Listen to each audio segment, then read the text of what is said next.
Tani waa Ritash. Waxay ka mid tahay gabdhaha sida weyn u isticmaala baraha bulshada, khaasatan barta TikTok-ga.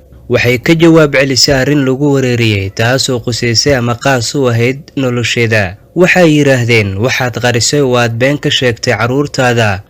Waxay dadkaas gabadhan ku qasbeen in caruurteeda ay ku soo bandhigto baraha bulshada si ay isugu difaacdo. Laakiin waxa habooneed iyadoo caruurteeda xafidaysa oo kaliya in nolosheeda private ay u ahaato. Waxay dadku badi ay leeyihiin waxa ka qurux badneed inaad soo fariisato bartaada TikTok-ga sharaxaadna aad ka bixiso xaalkaaga. Laakiinse in muuqaalka sawirada caruurtaada in dad ay kugu qasbaan in baraha bulshada dartood aad u soo dhigto ma ahayn wax wanaagsan.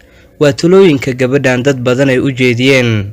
Isdifaaca ay muujisay waxa uu keenay in banaanka ay keento ay soo bandhigto caruurta ay hooyadu u tahay gabadhan dhalinyarada ah. Caruurtu waa owlaad qof kasta uu ku fikiro isla markaana ay haboon tahay inaad ku faanto. Laakiinse gabadhan waxa ay leeyihiin dadka badi muddo badan waxay ka gaabinaysay in caruurteeda ay shaaciso. Ugu dambeyn waxay soo bandhigtay tiro caruura oo ay sheegtay Ritash in iyadu ay dhashay. Waa hooyo wanaagsan oo barbaarin fiican maadaama owlaadeeda ay ku faanayso.